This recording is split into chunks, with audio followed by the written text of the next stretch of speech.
তারপরে নন ট্রেডিংয়ে এখানে next piece হয়েছে, যার মানে এখানে ইনকাম থেকে এক্সপেন্ডিচার মাইনাস করে দেখাতে হবে, কিন্তু সবই হতে হবে কারেন্ট ইয়ারের। এখানে প্রিভিয়াস ইয়ারের কোনো এক্সপেন্স পে করে যদি সাবস্ক্রিপশনের মধ্যে থাকে তখন মাইনাস করে দিতে হবে। এখানে দেখো ইন্স্যুরেন্স ফি আছে 13,500। ইন্স্যুরেন্স ফিকে কোনো রাইটার ক্যাপিটাল ইনকাম স্বরূপ ধরে, কোনো রাইটার ধরে রেভিনিউ ইনকাম স্বরূপ। যদি রেভিনিউ ইনকাম স্বরূপ ধরো তাহলে ইন্স্যুরেন্স ফি ইনকামের মধ্যে দেখানো যাবে। যেমন আচ্ছা, এখানে ইন্স্যুরেন্স ফি সম্পর্কে আলাদা কোনো কথা বলা আছে, দেখো নিশ্চয়ই। Consider 2/3 of insurance fee as capital income.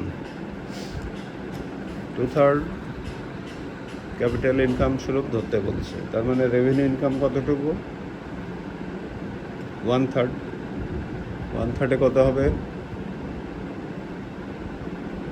13,500-এর last অ্যাডজাস্টমেন্টে দেখো বলা আছে consider 2/3 of insurance fee as capital income.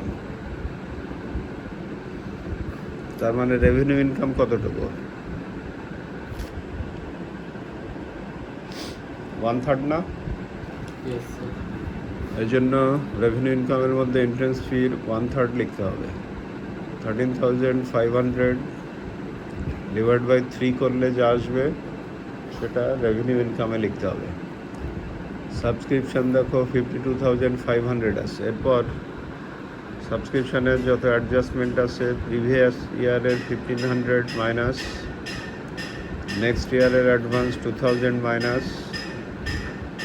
Current ইয়ারের আনকালেক্টেবল অ্যামাউন্ট, এটা ইনকাম কবেকার? কারেন্ট ইয়ারের যে আনকালেক্টেবল অ্যামাউন্ট আছে এটা কবেকার?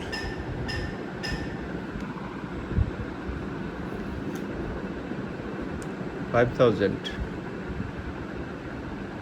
এটা previous year minus, next year minus, current ইয়ারেরটা প্লাস।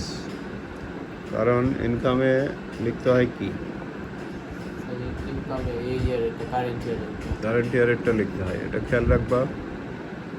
ডোনেশনের ব্যাপারে নিচে দেখো কিছু বলছে কিনা। Create a special fund for indigent people of North Bengal by using half of donation and half revenue income স্বরূপ ধরতে বলছে। তাহলে ইনকামে কতটুকু আসবে?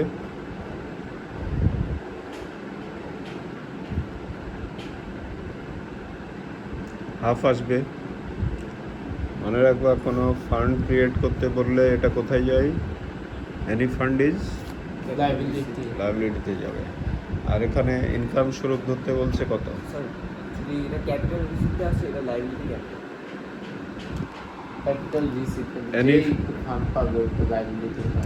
যে কোনো ফান্ড, মনে করো তুমি একটা ফান্ড ক্লাস থেকে সংগ্রহ করলা যে পথ শিশু যারা থাকে তাদের সহযোগিতা করবা, তাহলে এই টাকা কি তোমার অ্যাসেট হয়ে যাবে না অব্লিগেশন, লায়াবিলিটি? এই জন্য খেয়াল রাখতে হবে এনি ফান্ড, সেটা এনি ফান্ড এটা লায়াবিলিটিতে যাবে। তাহলে ডোনেশনের যে অর্ধেক দিয়ে একটা ফান্ড গঠন করতে বলছে এটা যাবে লায়াবিলিটিতে।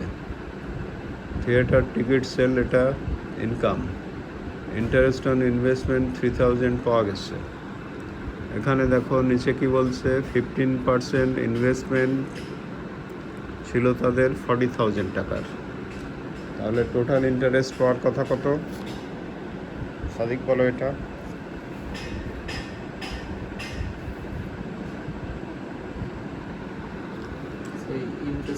ইনভেস্টমেন্ট 15%, 40,000 আসছে। টোটাল ইন্টারেস্ট পাওয়ার কথা কত?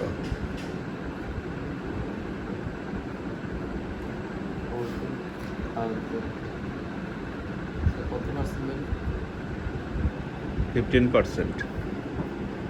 2,100 বের করা ঠিক হয়নি। 40,000 ইন্টু 15/100 করো।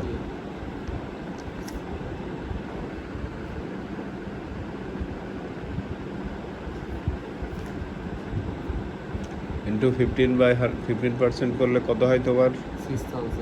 6,000 হয়, কিন্তু এখানে ইন্টারেস্ট অন ইনভেস্টমেন্ট পাওয়া গেছে 3,000। তার মানে ডিউ আছে না? কত? 3,000 প্লাস করে দেখাবা। ইন্টারেস্ট অন ইনভেস্টমেন্ট ফার্স্ট কলামে লিখে অ্যাড ডিউ 3,000 প্লাস করে দেখাবা। প্রফিট ওইটা ডিউ আর কি দেখাবে। প্রফিট ফ্রম টি পার্টি 1,500, এটা income. Selling old news paper 5,000 income. তারপরে এখানে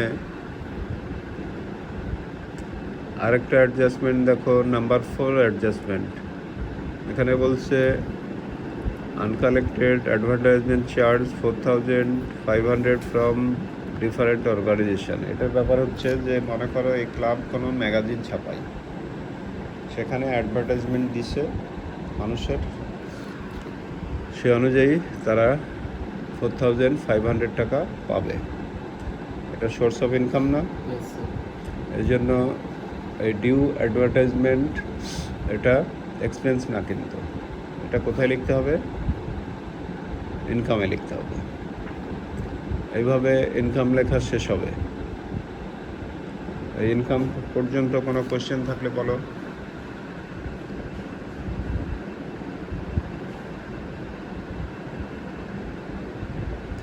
আচ্ছা, ইনকাম পর্যন্ত কোনো কোশ্চেন?